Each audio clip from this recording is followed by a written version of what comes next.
Howdy, everyone, and welcome to Off the Rail Podcast, your podcast for everything circus. We're your off the rail ringmasters. I'm R. That's B. Hey, how's it going? And with that said, our uh, featured product today is shocks. More about that later. And our guest today is Chad from Red Nose Factory. How are you doing today, Chad? Hey, I'm good. I'm good, guys. Thanks for having me on. I'm excited. Yeah, Absolutely. I'm excited too. Um, so, I guess my first question for you, my friend, is what got you into this? How'd you get started?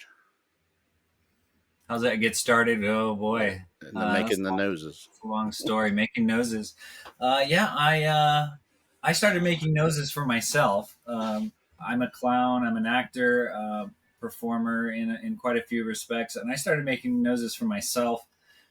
Gosh, in probably 2013 or so. I'm definitely a bit of a tinkerer, so when I was creating a character, a specific character for myself, I needed a very specific nose, and these were like latex noses, and I'd seen people make noses before in grad school, and and so I kind of knew the process a little bit, and it wasn't very complicated. So I just decided to start making noses for myself for that character, and that kind of spawned the whole thing.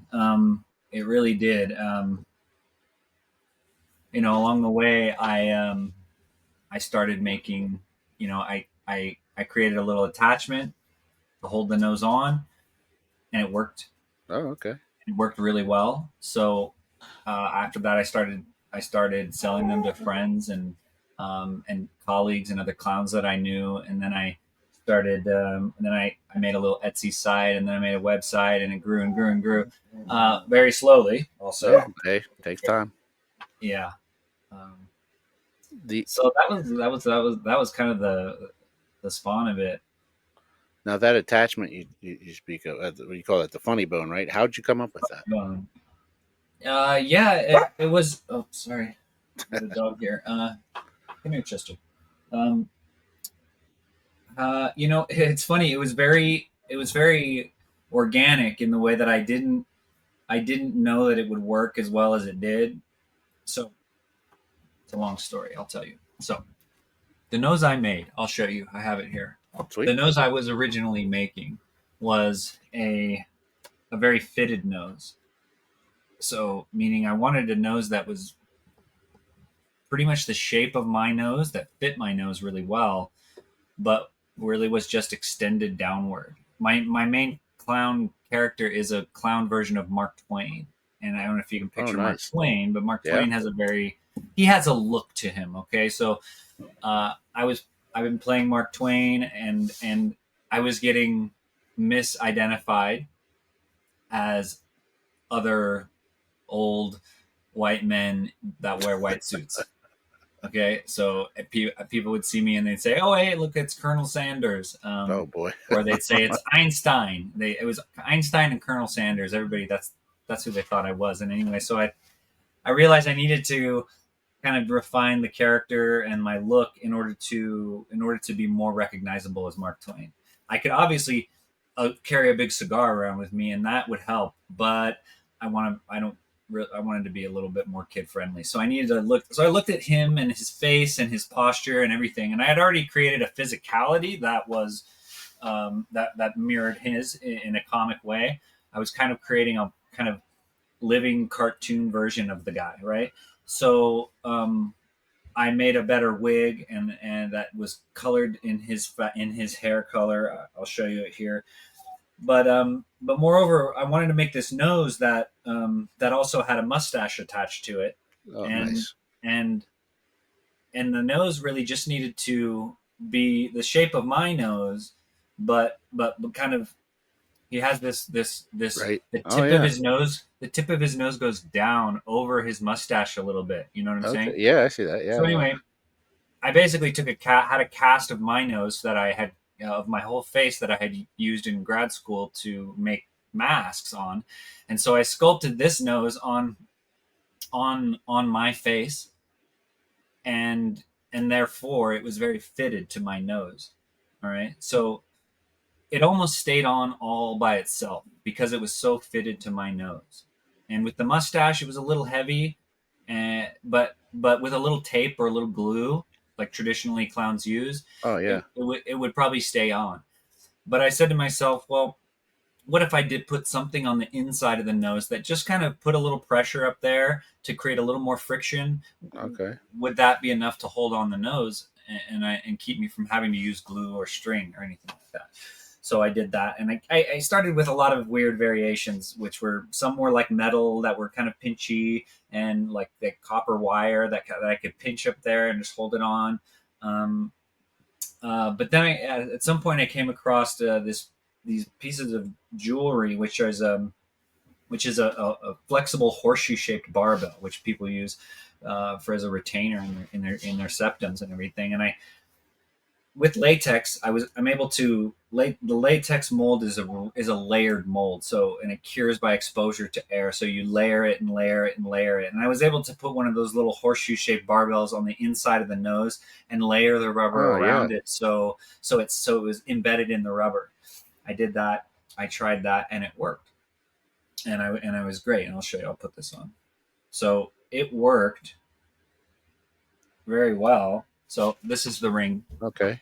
Yeah. So Yep. it's embedded in the rubber inside there. This is a very crude mustache Yeah. thing. I Don't see pay it. attention. But this ring is now embedded in that rubber real strong wise, right? Okay. So Yeah. I can put that up into my nose, and I can flip the nose over, Oh yeah. and Look it at stays that. on really Oh, that well. is awesome. It stays Oh, on really well. This is Mark Twain here. I Anyway, like it. I you can dig it. see it's shaped fitted perfectly for my nose, right? Oh my God. Yeah. That's awesome. So what I didn't realize at the time was that this was going to work for my very fitted nose, but also what I realized after I started making new shapes is that it works really well for any kind of nose, any kind of nose that's not.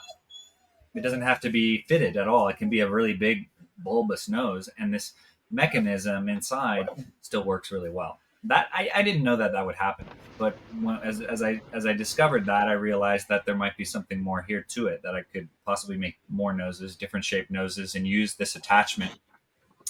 And sure enough, it worked, and friends loved it, colleagues loved it, and I started selling them, and they sold, slowly Right over on. the years. I mean, yeah. Here, I'll put the wig on. Yeah. Oh, Awesome. perfect. This ought to be awesome. So, as you guys can see, this is Mark Twain. Say hi. Mark Twain here. Hold on. Hold Nice. on. Oh, I Wow. love it. I got a bit of a shave to do, and it's been a long day. I was camping, actually. Camping. You like camping? I love camping. Camping's the thing. Oh yeah. Love camping. Yeah. That's Mark Twain, and I got eyebrows, and let me see. I'll get the eyebrows here. It's the mask that I create, right? Oh wow. Right? Yeah. Yeah. Look at that. These go on up here. If I can do that, I'll do that correctly. You know, they're sticky. These are stick-on. They are not clip-on eyebrows, if that's what you're wondering. That's why they probably won't do very well. I'm not going to put fresh glue on these, but you can see the idea. Oh, so those use like spirit gum or whatever it's called. I use like a double-sided sticky tape Oh, on the okay. back Yeah, on the that back works of too. these. But I made these too. These aren't professional. I made these out of fur, and I cut them out, and they're nothing They, special. they look like spare mustaches. Yeah, they could be. My daughter takes them and puts them on little mustaches. That's awesome. And I made the wig as well, and it was a white wig, and I added the auburn color to it. Very Anyway, nice. You ever thought about adding a if anybody's watching, look up Mark. So just look up a picture of Mark Twain, and maybe it'll make more sense, because Oh yeah. this is an exaggerated mask of him, and he's kind of a cartoon character of himself. It's funny because he was actually he played a version of himself in a performative manner up in front of audiences, telling stories. He had his Nice. own character. So I've created a character of his character, of his real self. There's a lot of layers there, if you know what I mean. And anyway, it's not important, but just know clothing makes the man. You see, naked people have little or no influence on society.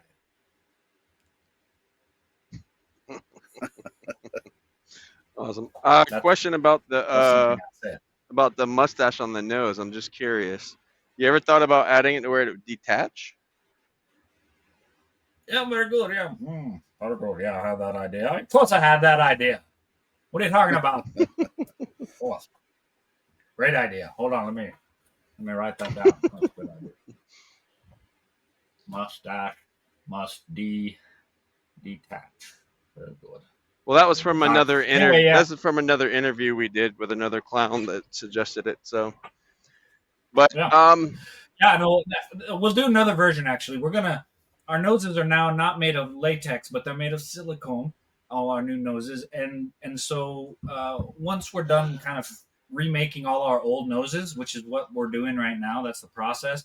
Once we're done doing that, we'll start bringing back mustache noses. And you're right; it probably will be detachable because that's a brilliant idea, dude. awesome. To say, is this so? You talk about you have a daughter. Is this something you think in the future you could see her like taking over for you, business Oh, the wise? company. Yeah, Hmm. Yeah. Oh, yeah. I mean, she does. She makes noses. She comes in my shop and she does her best to. She's 5, but she likes scissors. She's really good with scissors, so she gets to do quite a bit for sure. nice. I let her, but um, I don't know. I got 3 kids, and if they loved it and if they wanted to continue it, then sure. Like I can see it. There's a version of this company in the future where it stays in the family and it travels and goes on for generations for sure. All In my right on. imagination, I can see that. Sure, why not? And like why not? But it's kind of hard to say where it's going to go right now. We're scaling the business now and we're growing to make it last and last and last. For a long time. But I don't know. I don't know. That's a great question. I would love that. Absolutely. They're already very influenced by the work I do. If anything, if they get into if they become some sort of entrepreneur, I'll be happy. If they end up Sure. loving working with their hands, I'll be happy. Finding a And craft they enjoy doing. absolutely. I mean, this work came completely out of my interest in making things myself, right? And in having more agency and being able to have more control over what I do. So, and maybe it's something my dad passed on to me, was just this idea of of making it yourself, taking it what you have at your disposal and doing the best you can with it. So I Absolutely. don't know. If they take on that and that ethos in their life, I'll be happy. All Um, right on. but hey, it's possible. This is going to be a really big company. It's going to be worth millions, and they'll be happy for Sure. the rest of their lives, right? And, Sure. and just making clown noses. I mean, who thought? Every single person I tell about this business that oh, what do you do? And I'm like, I make clown noses. Yeah. And they're like, oh, okay. Well, is that all you do? And I'm like, yeah, kind of. That's my job. I just make noses. I support my family off making clown noses. And everybody's like, oh my God, I didn't think this would be possible, but it is actually. And that's really because there's so many clowns in the world. The clown is an enduring character that has been around so long, and it's in every culture, in every city, in every country in the world. There are clowns, and Oh I yeah. don't think most people don't realize that. But that's why this works, is because clowns are special characters in the world of human beings, and they're not going anywhere. So So I got a question for you. I need to yeah. know about what inspired the Mississippi River. Oh, um, well, the Mississippi River. Gosh. Because you spent what, six So months traveling up and down the Mississippi River? just down. We didn't go back Okay. up. We floated down. Yes. So I was a part of a company after grad school, which was called the Unseen Ghost Brigade, and we were a group that we kind of just it was just a collection of artists, mostly out of Minneapolis area, that a couple of which I met while I was in grad school, and um, they were from the Midwest and they Minneapolis. So when you're in when you live, I'm from the West Coast.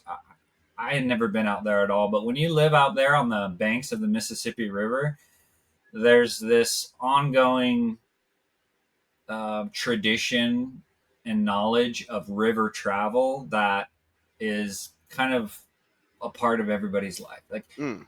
if you're in Minneapolis and you can jump in the river on a boat and you can go all the way to the Gulf of Mexico, and that is very compelling. And throughout history, there's always been people who travel up and down the Mississippi because it's a highway, right? And it's a way to get away, either whether you're looking for adventure or you're running away from something.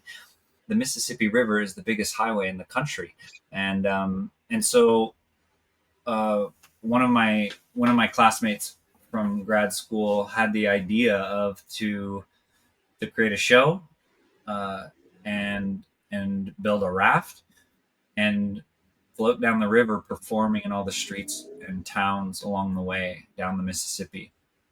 So it was a wild idea, and I left grad school prematurely. We'll say, like, earlier than I thought I would, Hmm. which is another story. And I said, well, like, what? I don't have anything else to do. I was supposed to be there for 3 years, and I was there for 1 year. And then my buddy was like, "Hey, you want to come with me to Minneapolis and do this crazy trip?" And I was like, "For sure, right?" And so we did. We went to Minneapolis and we spent a few months, 3 or 4 months, developing a show and building this rickety old boat. And and uh, and then we put it in the river. And the show was a devised street show, circus based, historical, kind of epic tale, right? To About the history of vagabonds on the Mississippi River, right? So we had to create characters that were all the characters in the show were based off of real people, Nice. real sort of vagabonds from the past. And so um yeah, there was a couple kind of thespians like myself, real theater nerds, physical theater nerds, and then a few musicians and a puppeteer and a filmmaker, and there were 6 of us total in the group. And so yeah, we jumped on the river, and we spent about 6 months actually on that whole trip from beginning to end before we got off the river. But it was about 6 months that we spent traveling down the river, camping on the banks, on the islands, meeting all the people in the towns, put on a show, go down a little bit What were the further, try shows not like? to die. Uh, it was like the show itself. Yeah, like I mean, give Yeah, examples, like yeah. Well, each character was a historical figure, right? Each of us in the cast was played a historical character. So each chapter in the show was the story of our deaths, and actually we all played the ghosts of those characters, coming back to retell the story of our deaths. Okay, trippy thesis, but it was a good show. It was a lot of music, all original music, a lot of acrobatics, puppetry, and like just song and dance and storytelling, basically pretty old school style. This is a kind of like we made all our own props, we made our backdrop, we had just instruments, and but that's what I was trained in. Really, was the devising of original place oriented work. The idea is that it's a show that is meaningful to the people that live where we're going to perform the show, and that we're going to bring it to them, right? As opposed to it's a democratic form, right? As opposed to everybody having to buy a ticket and come to our theater, hmm which is in and of itself more kind of elitist, right? That some people can't afford a ticket to this show, right? And some people can't travel to the theater, all that stuff. But this is the idea, is that we make a show that is important to people and we bring it to them, right? And this was the epitome of that, because we were jumping on a raft and floating Nice. into their town, right?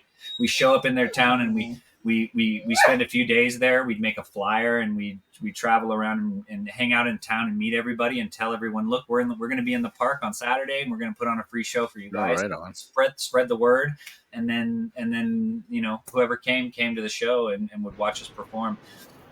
It was beautiful. It really was. Like, we had so much beautiful generosity and welcoming in all these towns along the way. There were times when people didn't really want us around, that we were possibly invading their space, like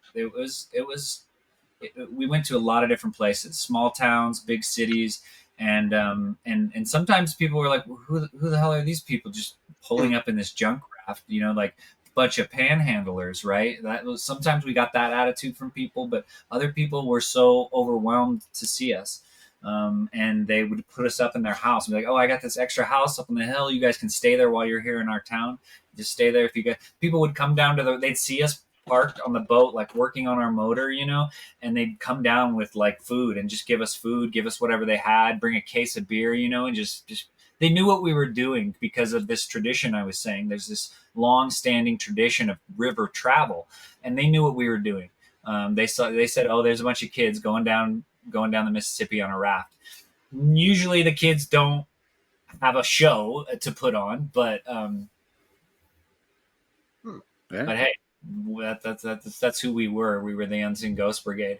Anyway, we traveled for like 6 months. It was epic. I mean, we almost died several times. The river travel, Mississippi River is very dangerous. Oh yeah, the rapids. And, yeah, there's tugboats, barge. You're sharing. Oh yeah, ships that's with right. Yeah. barges that are half a mile long, and you're like trying to hold steady in whirlpools that are bigger than our boat. Right? Oh And yeah. there's Wow. underwater rock dams that are just below the surface, and you're reading the water just in order to not hit any dams. And you have to go through all the lock and dam system on the Mississippi is really big. There's 13, 14, 15 dams on the Mississippi River that you had that they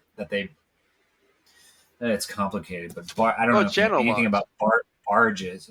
Yes, Yeah. they're locks and dams, and they're and there's no other you as a little raft, or even if you were going down in a kayak, in a canoe, which people do, you have to go through the same lock and dam system as the barges, which basically means like calling on the radio to the lock or dam person and asking them to open up the lock for you.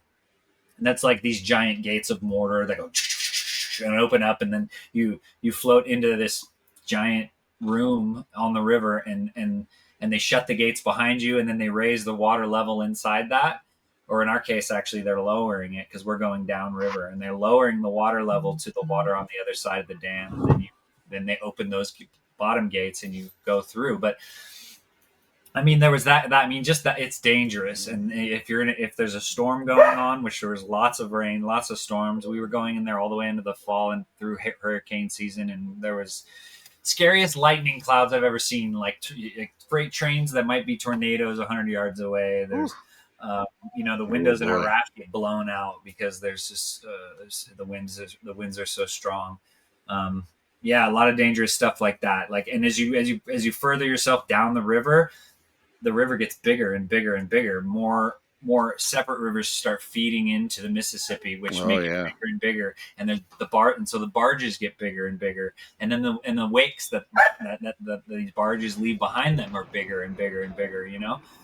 So it gets more and more dangerous as you go down. Meanwhile, the Coast Guard is following us the whole time, right? The Coast Guard acts kind of they act like the police of the river, and they're there to basically, like, if something happened, they're the ones that are going to come and save us, hopefully.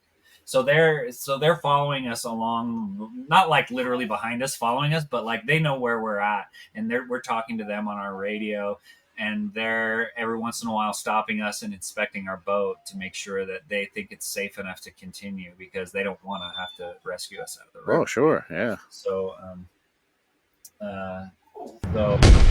Today's episode proudly features our friends at Shocks. We've been using Shocks headphones since 2020, and they've completely transformed the way we work and record. With bone conduction technology, they deliver crystal clear sound while keeping our ears open to the world around us.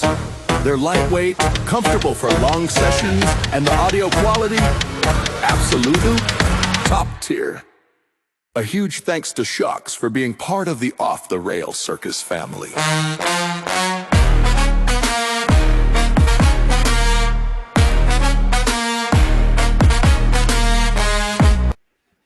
So, just to tie the ends together, we created our characters for the show, and it was kind of inevitable, and like we couldn't avoid the fact that Mark Twain needed to be in this show. it's about the history of the Sure. Mississippi River Yeah. Basin. So even though he's not like a vagabond necessarily, we were like, Twain has to be in this show, right? And he should actually be the narrator of the show. So anyway, I was decided that I'd be the best person to play Mark Twain in that show. So that's what I did, and that's the origin of this character.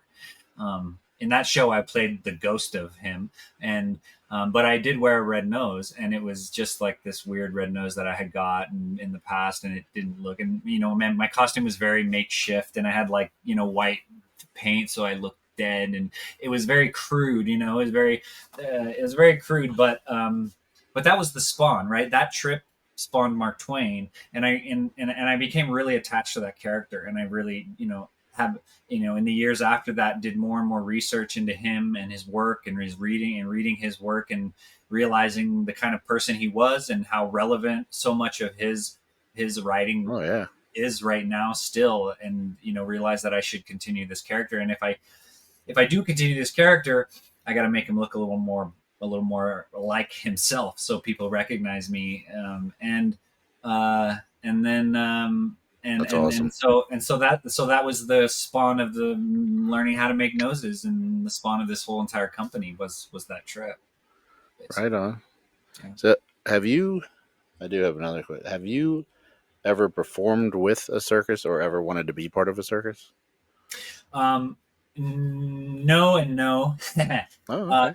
I would say that this show was the closest thing that I had to it was a circus inspired show in the ways that it had vignettes, and it utilized a lot of circus skills. Everything, mostly what we did was a lot of acrobatics and music, obviously. So we called it a circus inspired, physical theater show. And but I was always more of a stage performer, and like a theater clown. So that was really All right. really more my shtick, and I never actually had the discipline to learn a skill as well as circus folk need to. That I tried to learn the unicycle, I couldn't do it. Juggling, I got to hat juggling. I can do a little bit of hat juggling, but like that's as far as I got into juggling.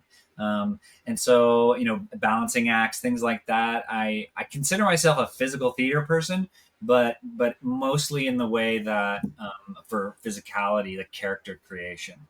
So, but what I'm so fortunate, what I feel so grateful for is now having this business, and I sell noses and work pretty closely with a lot of clowns and other circus people, and so most definitely, yeah. So I've learned so much about the art form, and it's just amazing what the circus clowns do in touring. Like, I know you guys did. The touring is the thing. I guess that's the other similarity, is that we toured like a circus would, Mm-hmm. almost from town to town. And instead of being on a train like you guys, we were on a raft. So I think I got a feel for what it would be like touring and stuff. You guys, yeah, touring a show, doing it again and again for different crowds in different towns along the way. It's very different than being in a theater, right? Where you or even like a stationary circus. There's plenty of stationary circuses too, who don't travel, who don't move. They got their circus tent set up in the middle of the city, and it's usually there almost all year round, and they stay. I don't know if that's a normal thing, but I've seen those before. Yeah, and mud shows. Yeah, right. So it's very different if you're traveling. So it's a whole different level. What was next after the Mississippi? I guess the creation of Red Nose Factory, you were saying? Yeah, I guess after the Mississippi trip, I had to recover, and I went back to the Bay Area, which was where I'm originally from the East Bay in the East San Francisco Bay. And I moved in with my parents, man, and I think it took me a year or so to recover from that trip. I aged 4 or 5 years on that trip because it was hard, and so I had to recover from that. Yeah, it does. I mean, that trip was physically and emotionally and spiritually taxing. I mean, it was intense. Uh, so I went back to the Bay Area and started working. I doing a little bit of teaching clown and teaching kids clowning and physical theater, and then and working in restaurants. And I did that for 5-6 years. I met my wife in Oakland, and after we got married, we moved up to Oregon, where we are now. Um, Her family's originally from the Idaho side of the West, and my family's from the California side, and so we were like, well, let's meet in the middle and pick Oregon. So we ended up in Oregon, and yeah, and we're still here in Southern Oregon. Very nice. I guess very quickly the business grew slowly, but starting about 4 or 5 years ago, it kind of started to snowball and grow enough that I could support my family, and really made the decision to focus in on it and try to grow it more. But you started it back in so- 2014, correct? Yeah, that's when I started making the noses. That's when I started selling them. Okay. But again, it was a side job for 8-9 of those years, and didn't really make enough money to support me, but I kept going with it. I knew there was something there, but I never knew if it would really scale. But eventually, word of mouth. It was always word of mouth. The clown community is a word of mouth, come together kind of people. Oh, we know. So, everybody's traveling, everybody's meeting each other, and they're sharing. So, Yep. so in that way, my noses got shared all around the world, and so I think that's one of the reasons it really grew. Albeit slowly. I never did like advertising. It was all just sharing. People shared it, and I mean, I don't know why more people don't make noses. Don't ask me, and I don't know why nobody came up with this clip that I did before me. I mean, it's kind of intuitive, so I'm not sure. I'm not sure why, but it's a good topic. Is just to try to find out, why aren't there more clown nose makers? It's kind of a colloquial art form, in a lot of respects. There's local nose makers in different communities, different cities around the world, and Mm-hmm. of course there's factories that pump out really cheap noses, and that's what most people I think have settled for over the years, and not thinking that it could be much better, Like and a not crafted nobody. something that would last you a lifetime. Yeah. Yeah, a lot of performance costumes are made very poorly, right? You guys probably know this. I mean, they're made just for show and for looks, and that goes for clown costumes and props and wigs, and it's really just for show, and so a lot of times these kinds of things get made very cheaply, because they only have to look like they're good quality, right? But they don't have to actually be good quality, Mhm. because maybe it's a temporary use, or they're going to get destroyed and worn out really fast, So that's kind of an epidemic in the clown world for sure. That thing that our tools get made without a lot of thought and without a lot of care. So What we've and that goes for the clown noticed so far is it's any prop maker, any good quality prop maker. There's very few, far in between, for any of the Yeah, circus performers. So yeah, yeah. I have Yeah, to. it's a thing, So anytime anybody comes out with a new product, and if it's a really good quality thing, it really.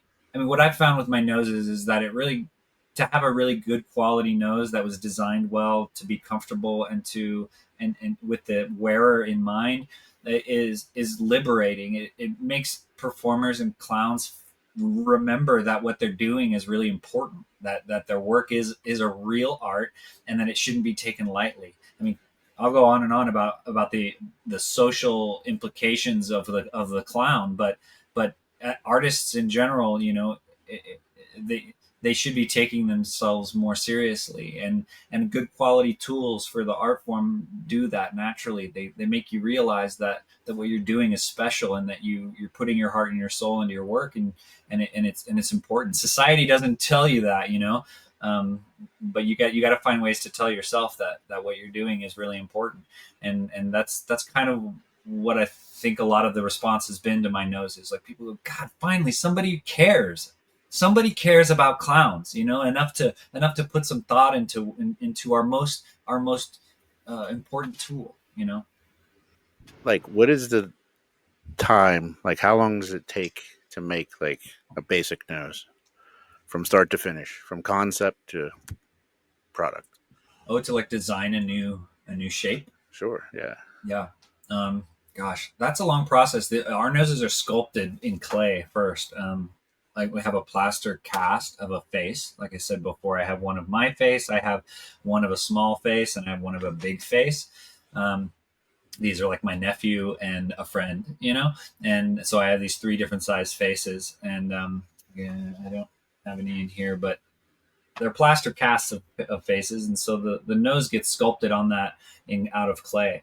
That's probably the most for me. That's the most time consuming process because I'm pretty picky about the sculpture, and I want it to look a certain way, and I'll sculpt it and sit on it for a while and go back to look at it, keep looking at it over the days and making little changes to it and adjusting this, and then eventually when I'm like, okay, that's it, then I can start copying it. And the casting is uh, there's a couple different ways to go about it, but we can cast that directly and make a negative copy of that nose, or we can also 3D scan it, and that depends on which direction we're going to go with the mold itself. But say it gets 3D scanned, it goes into a computer, and the mold gets built in there. So, and that's also a very long process. My engineer Eric does that. He does that more engineering side, and he scans and builds the mold in his computer, and then the mold needs to be built. And gosh, I mean that's another 3-4 weeks of him just building it, and then we make the mold, and then we have to test it and see. We have to actually build the mold and then make a nose out of it, and then try it on and see if it works. Does it work? Is it strong? Does it Oh does it wow. does it do what we want it to do? And is it comfortable? Does it fit? And if it doesn't, then we have to go back into the computer and make adjustments in the computer, and then rebuild the mold, and then make another nose. And usually there could be anywhere between usually one revision. Maybe there could be 3 or 4 if the nose is a tricky one. So that's another 2-3 weeks if we have to make a revision. So the process is long, and my customers know. If you watch this, they'll know. They're like, when is Chad going to come out with new noses? Because we're remaking all of our old shapes, all of our old latex shapes in this fashion, and, Oh right. Yeah. it is time consuming. But so I got so many amazing customers who are pretty upset with me that they're waiting on specific shapes that I used to make, and it's been a while. But anyway, suffice it to say, it is a long process. But a silicone nose, ultimately the mold that we create with these molds, when we make them out of silicone, it's a much better product. And that's late. I've historically always made them out of latex rubber, and latex makes a good nose.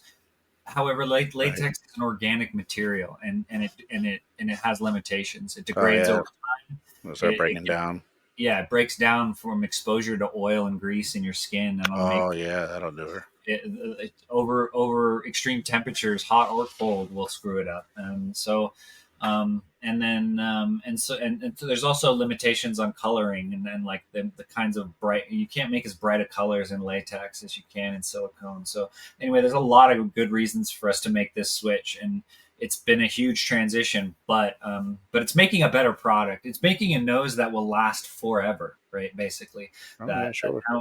now we have it's a forever nose, right? It's a non landfill product, right? That will never, unless you destroy it, then it's not gonna, unless you let your dog chew on it or you start cutting it with a pair of scissors, then it's probably gonna very much last your entire lifetime and never end up in the garbage, right? That's really what I wanted.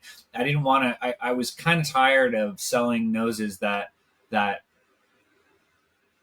at a higher end, because these are expensive noses. They're probably the most expensive clown nose in the world, and Oh wow. and latex over after a few years is deteriorating. And Oh, I that's don't true. I I mean, wanted to wanted to have a product, and I wanted to be able to charge a premium for the product. But if I'm going to do that, it's got to last, you know. Yeah. So Oh, definitely. Yeah.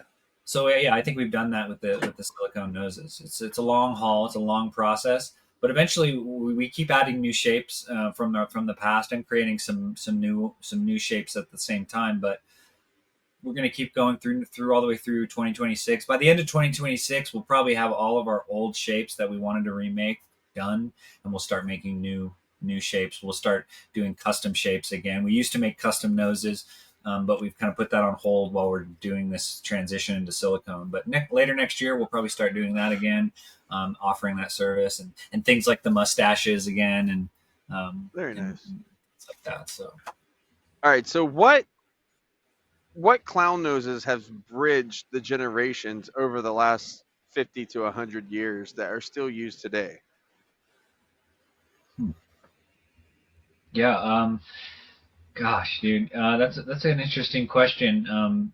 Shape wise, it's been really interesting to sell them because I get a view of what people really want, right?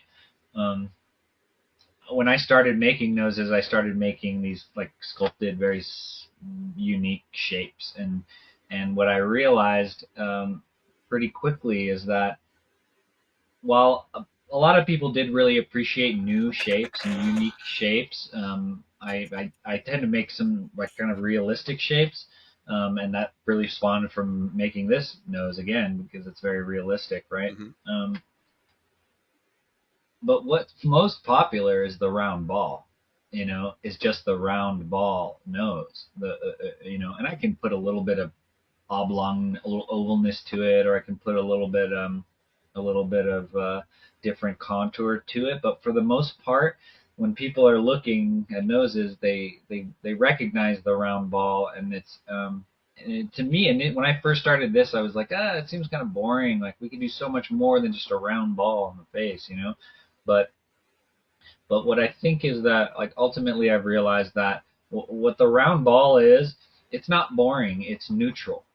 Okay, it doesn't say anything in particular, so that the character can ultimately say whatever they want to say with it. Right? It serves its purpose still to to bring out something from inside the performer, but they can take it in any direction they want because it's not pulling you in one direction. Mm-hmm. You know, some noses are extremely big, some are pointy, some droop downwards, some sweep upwards, right? And they all say something different. But the round ball persists in popularity because I think of its neutrality and the ability of, which meaning its flexibility for a variety of characters, a variety of expressions, a variety of performers. So that's one thing to say, and that just surprised me. You know, I like in the end. But I will say that it's a very choosing your nose is a very personal thing, and over the years, a lot of clowns have chosen to make their own nose, even if it's crude, even if it's even if it's ugly. It's their own nose, and they made it the way that they wanted it, and that's really pretty important. I think that's why I get a lot of people wanting custom shapes from me, is because a clown is designing their own costume from top to bottom mostly, unless you're part of a big production team that has a design already, but that's kind of rare in the clown world. Usually you're an independent performing artist and you're designing your character, right? And so it's a very personal thing. So having a variety to choose from is important, but also just an avenue for people to make their own is a really really cool thing, I think, and I've got a lot of good response from that. Because there's just, you know, like I said, if a nose sweeps upward, Mm-hmm. it adds a sense of buoyancy and lightness to the character, and that can actually spawn a different change, a tempo difference. That this clown with the upward sweep and the light feet moves quickly from one side of the arena to the next, maybe with little pitter patter feet really quickly. His whole body gesture is more up tempo and rapid, right? Whereas if you think of some of the more famous clowns like Slava's Snow Show is a great example because their noses in Slava's show their noses droop downwards. They're like teardrops, and that brings a weighted heaviness to the character. Um, they're Russians. They're in the cold, right? They're in the snow, and so the nose it weights them down, and they can feed off that shape and let the nose inform the character, and it's intrinsically important to the character themselves, and the nose is a tool for that. So they make those noses themselves, and I'm sure they designed them themselves in the very beginning, and now it's on and on many tours, many different actors are playing those characters, but the nose remains because it's really important, right? Um, but beyond that, the red nose doesn't actually have that long of a history. It's like, yeah, I don't know, nobody really knows, but maybe 150 years at the most that people have been that clowns have used the red nose. So it doesn't have that long of a history, and so we'll see. In my opinion, we'll see. The clown's been around a lot longer than the red nose, and the clown takes all kinds of different forms and shapes, and so the red nose is changing right now too. I mean, I get so many different varieties of noses people want. People want neon noses, they make glow noses, they make glitter noses, they make Nice. all kinds of crazy things, and it's really about expressing the individual performer whatever they want. You have glow in So the dark I, ones, I right? I do, yeah. I I have can't like wait glow in to the buy dark some of noses. those Yeah, for that's Halloween. yeah, obviously really popular on Halloween. Yeah, yeah. Well, and that's one of the things that we can do with silicone rubber, and we can do that with latex. So that's one of the advantages of using silicone is that we can put like more interesting glitters and pigments and things like that in it, and yeah, make it glow in the dark nose. It's cool. Have you had any particular achievement, anything you've done that you were particularly proud of, like above all? No, no, never. No. Just kidding. You mean in the clown nose in Yeah, this yeah, yeah. company? Um, hmm. Gosh. Well, I've got a great relationship with Bozo the Clown right now. With I've got a Oh, cool nice. partnership with David Arquette and Bozo, and Oh, that wow. was happen chance. He used my noses. He found my noses independently of me and started buying them, and then we ended up at a clown convention at the same time, and we met at a clown convention about 3-4 years ago now, and so. Um, um, and after that, after we met, we just kind of kept spitballing ideas and helping each other out, and eventually was able to. He asked me to make him a nose for his Bozo character, and so I did that. And now we have a Bozo nose, and I'm a licensee of the Bozo brand, so I get to use his his logo and all of his stuff, and he helps me cross promote. Um, uh, I'm really proud of that because of what David's doing with Bozo. I mean, he's pretty altruistic with this endeavor of his. He purchased the rights to the character in order to use it for good, to reinvigorate and Yeah, that's and awesome. the clown in American culture, right? And so I mean, that guy's got a heart of gold, swear to God, and that's why that's the reason he's doing this, right? It's not a money making venture for him. This is because clowning is really important to him, and those are the kind of people that I want to pair up with, right? But anyway, he's like the clown is a humanitarian creature, right? It's all about improving the lives of people on a day-to-day basis in the immediate, improving people's lives, improving the way that people feel, and so that's fantastic. You've Yeah, done I'm you've done proud of that. some. Oh, sorry. No, that's about it. Yeah. So you've done some humanitarian work recently, right? With um, the border, the what is it? With Clowns Without Borders, Clowns yeah, Without Borders. That's what it is. yeah, Yeah, we're partnered up with Clowns Without Borders, which is a 501c3 humanitarian clowning organization. They basically travel all over the world, performing in refugee camps, war zones, environmental catastrophes, just really, Wow. really people who are having a hard time. They go there and they clown for them, and they put on shows, and they stay and they help the community. That's awesome. That's the idea. That's the idea with that. The humanitarian clown is a thing. Like now, it's like there's organizations all over the world who do humanitarian clowning. In the U.S., it's not as supported as in other countries. It's not as well funded as, I mean, it's not really funded at all, uh, by the government. But in some countries, like they just give money to the clowns to go perform in hospitals and elder care and refugee camps. Wow, that's You know, awesome. I've got my noses right now in that they've been performing out in Ukraine for the refugees in Ukraine, out in Moldova, for since that war started. My noses have been out there with a bunch of clowns that are from Israel. Um, and speaking of Israel, I've got my noses in Palestine, with clowns that are there Ooh, performing, wow. um, uh, and all over the world in different places. There's a lot of different groups that do that, and it's not just, it's just important to note that it's not just because care clowns, hospital clowns, doctor clowns is probably the biggest type of humanitarian clown there is, and they're all over the world. And I sell a lot of noses to humanitarian clown doctors. In Scandinavia, it's very popular. It's like every hospital you go to in Scandinavia has a resident clown, right? It's normal. It's totally normal.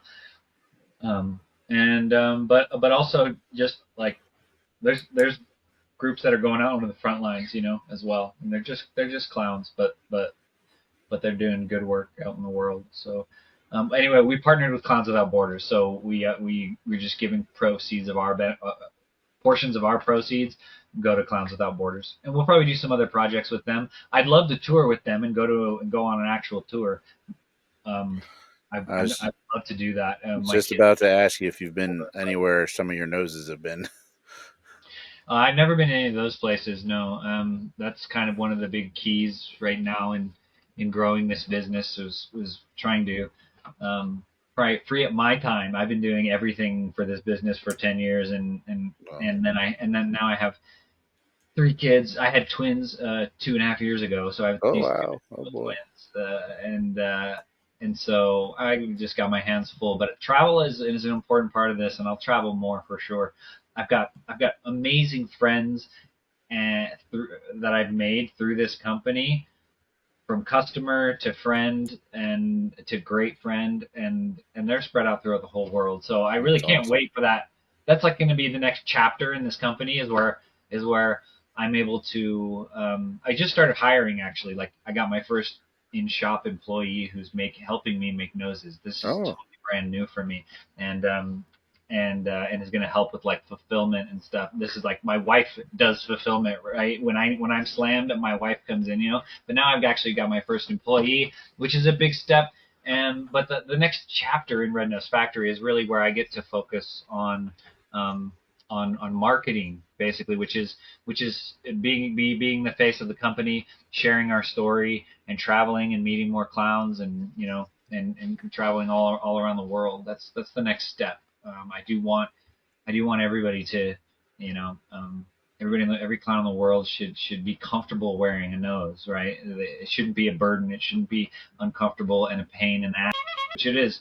And with every other just kind of nose is a pain in the ass to glue it on, or you have to use a string to hold it on, which is not comfortable either. So that's really the point of this nose, is to make it easy to put on, right? It just that you can put it on and it yeah, wears sure. comfortably is a really big deal, and it opens up this field, this art form, to so many more people who otherwise wouldn't do it, because it's weird to glue a nose onto your face, and it's uncomfortable, and people have sensitive skin, and so this clip on is, at its root, it just makes it the art form more accessible to newcomers and professionals. So it's just, we want to spread. We want to create clowns, more clowns, more clowns, more clowns in the world, right? That's all we need.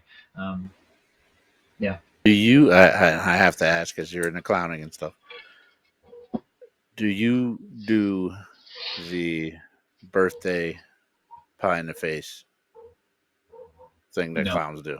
No, you don't do that. Oh, I've never been pied in the face actually, and I've also Not never yet. never worked a birthday. No, yeah, not yet. I would do it. Don't get me wrong. I would do it. Like that sounds fun actually. But that's certain circles of clowns that I haven't run in. And it should be on my list, and I'll definitely get it on film. oh yeah, most definitely. Mark Twain should be pied in the face at some point. Yes. Totally, totally. I'll try to make that happen, or at least keep myself open to the option of that happening. The pie in the face. Um, It's a no, birthday I was always. tradition. Yeah. I'm a. It also happens at festivals, carnivals, clown carnivals, things like that. When you get a bunch of clowns together, all in the same place, usually there's somebody's gonna get pied real hard. There's gonna be 100 pies going around.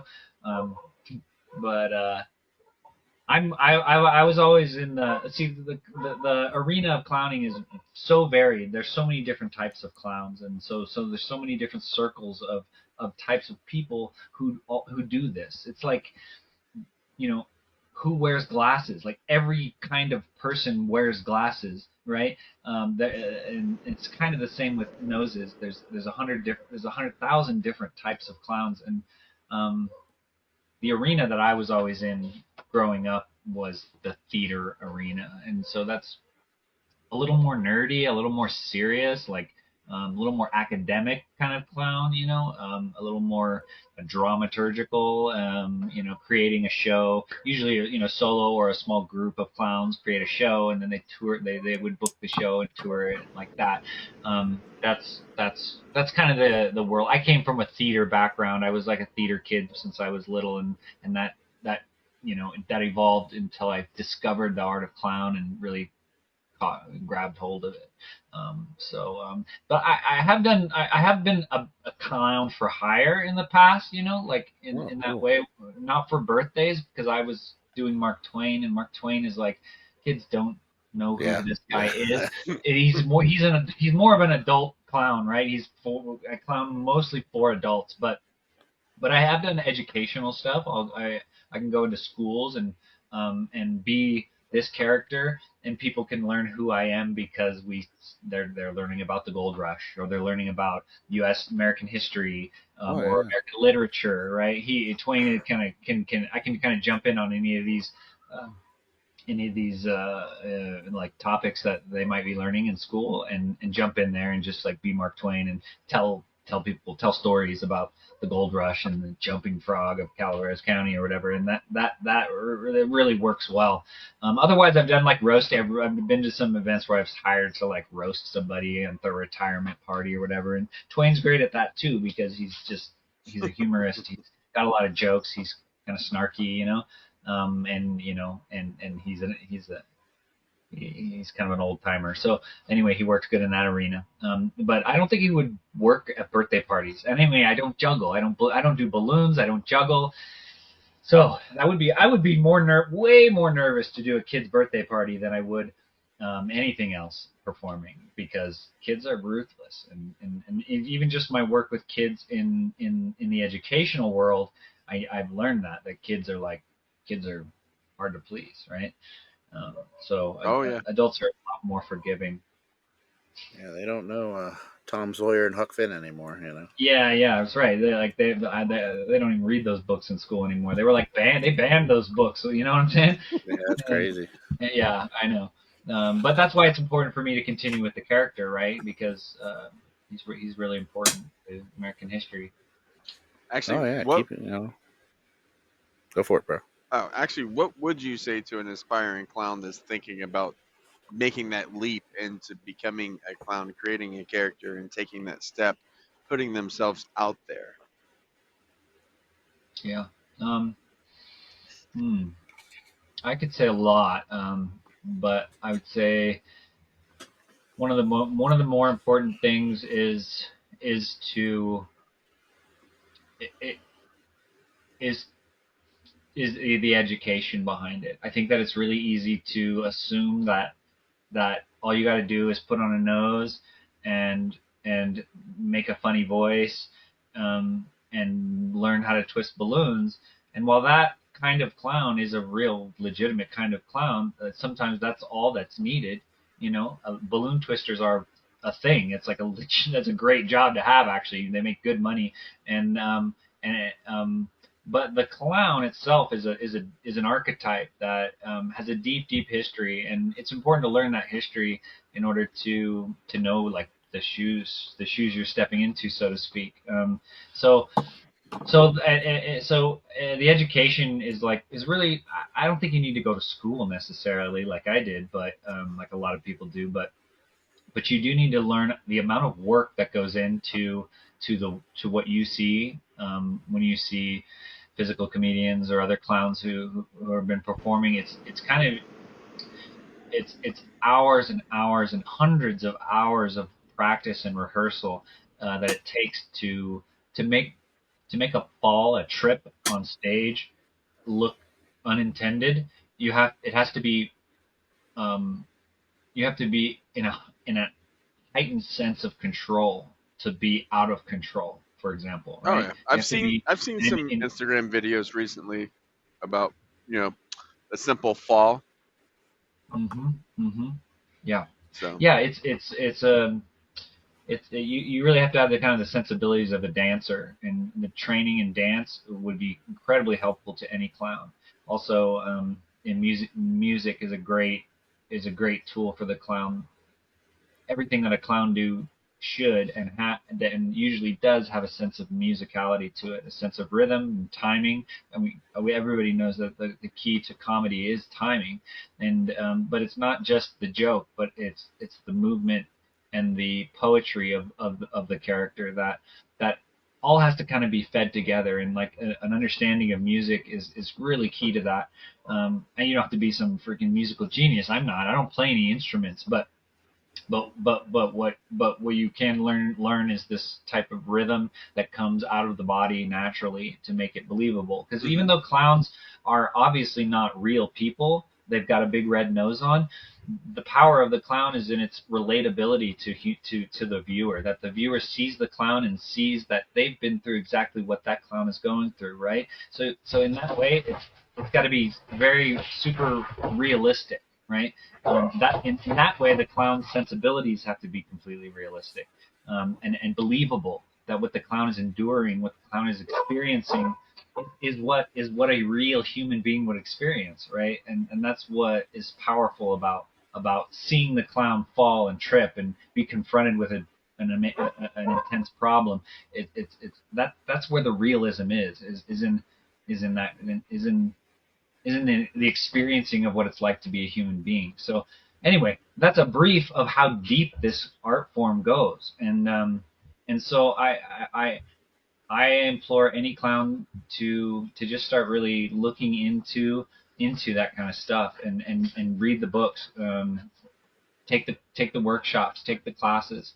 okay. That's the irony behind all of it, is to take it seriously, take this clowning thing seriously, because it is serious. Even though we're joking and we're making people laugh, it's Right. Yeah. not a joke. This is serious, and we're trying to improve people's lives and change people's hearts. And so it's important. It's important to take it very seriously. That's what I do, and that's why this company was built the way it was. Is because I take it very seriously, and don't let the world tell you that it's not really important, because it is. The clown is crucial to the future of humanity. So don't let anybody tell you that it's not a real job. Don't let anybody tell you that it's not an important job, or that it's not difficult, because it's more challenging than anything most people do these days. It takes more guts, it takes more bravery, and it takes more time on the ground, failing and learning, Oh yeah. how to use your body. So yeah, just dig in, dig in. It's a lifelong thing. You can't just be a clown. You gotta. If you want to be a clown, like, it's a lifelong endeavor. Just so you know. Right. You're gonna be a clown. Be a clown. Yeah, yeah.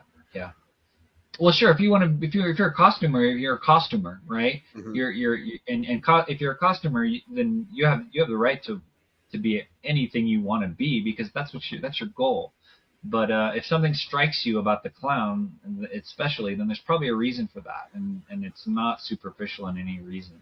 And you should really look in there. I mean, clowns are is a therapy tool. I mean, people use literally therapists use red noses to help heal people and then on the larger social level, um, the the clown serves a purpose to help people understand their world better. I mean, I could go on and on about all that stuff. It's intense, and that's why one of the reasons I love clowning. I started in the theater and worked and played in every form of theater, every aspect of the theater, every type of historical performance from commedia dell'arte to Shakespeare to hyper realism to and it all comes down to the clown, and it's all trying to do what the clown does. And the clown takes from every single art form that there is, the music, Okay. the physicality, the literature, the poetry, everything comes together in the storytelling of a clown. And so in my opinion, it's the ultimate performance, right? It's the ultimate type of performance art. In my opinion, because you could do anything. You could incorporate any other type of art into the clown's performance. You could say that about theater in general, but the clown is this this really kind of trickled. What's the word? It's this collection of all the best parts of storytelling that have been Like a devised throughout history. melting pot of storytelling. Yeah. But more filtered, more refined. That's the word I'm looking for. It's Oh, the I can do it. refined. Yeah. It's the refined bits and pieces of our human storytelling history. You know, that's what the clown plays with. So it's a big deal. So, do you like through all this? I mean, do you have times where do you have a hobby or anything you do when you just got to step back away from it Mm, for a minute? mm. Yes. Besides learning how to be a dad, Well, which is there's that. which is really hard. That's a day to uh, day. yeah. Besides that, I'm a fly fisherman. I love drop fishing, and I've been doing that all my life as well. So yeah, I'm lucky to live in the mountains and have really good fishing here. So I mean, I have to get out. I have to get out and stand in the river Oh yeah, there so you go. often. Stand in the river and listen at dusk and listen to the owls and watch and get slapped at by a beaver tail, and catch a couple fish. That's my church, right? That's really my church is the spring fed stream and just kind of being there. I So dig yeah, it. and then that oh, go, I dig it. I dig it. I yeah like it. that's what I do. Along with that is fly tying, which I'm actually going to be putting my new fly tying station behind me here. But Oh, that's cool. that's a really hands-on art form, that satisfies me a lot too. Just tying flies. Um, it's Very kind of nice. like nose making, It's very small or detail oriented, and it's a great way to decompress because I'm going to take this little hook with string and feathers that I tied onto it. And I'm going to take that with me out to the river, and I'm going to try to catch a fish with it, right? And that's full circle. You know, anyway. Awesome. Awesome. Yeah. And then besides that, I mean, I do. I love gardening, and I'm building a new garden at my new house here, yeah, Mark Twain is the thing. Whenever I do get time, I'm reading more Mark Twain to learn more about him and the way he thinks, so I can become him better. That's kind of my when I'm reading, I'm usually reading Twain. That's cool. Very nice. I got a question for you. So, we ask all of our clowns that come on this show this question. It's kind of a staple question now. Um, what would be the fastest time from street clothes to full clown? that you've changed in, that you've actually gotten your changed into? Yeah, I love that question because that's actually that's that's what I love. I really love being able to transition from myself to the character as quickly as possible. And I designed my kind of character that way, from the nose, which is clip on basically. I can just put it right on and take it off when I want, to the wig being, my wig is not a, it's somewhere in between realistic and absurd. So I can I can just flip it on. It looks good in my opinion. Hmm. It looks realistic in its shape, but it's just a throw on wig, right? It's not like real wig. I don't have to put a bald cap on, and I don't have to do any like makeup or tapering around the edges. I'm not, to me, that's not really important. I just, boom, it creates a shape, it creates a silhouette that I was looking for, and I can jump into character, I love that, the transition of character for me is the nose. And as soon as I put that on, then then I feel like Mark Twain, and it's pretty powerful. And then the eyebrows and the wig and the white suit make it even more so. So um, that's probably the most time consuming part of my costume is actually the suit, of wearing a white suit, just because it's got different, it's got a vest and it's got a jacket and it's got a shirt, and so that's probably the most time consuming part of it. But I mean, I generally don't like to take too much time and stay in character or stay in costume unless I'm on stage, because Hmm. that's the weird space where you're not performing but you're in character, but you're in costume, is an uncomfortable place. It's If you're in costume, you're probably you are that character, especially if you're wearing the nose. You are wearing that, you are that character. So it goes on just before you're gonna start, and as soon as you're done, it comes off because there's so much energy packed into it. It's exhausting to be in character. It really is. If I just perform for 20 minutes, like I need to take a nap after that because this character is he's so engaged. I'm so engaged in the character, and he's every bit of me is engaged during that, say, even if it's just 20 minutes, that it's exhausting. And so anyway, I'm going around about your question, but just to say that the quicker you can get into costume, the better, right? For everybody. I mean, I can get into costume, the full thing, in probably 5 minutes. If But I could probably do it quicker. A lot of times, I just, and during the pandemic, I was clowning a lot on screen, just like this, and like I don't even have to wear pants or big shoes.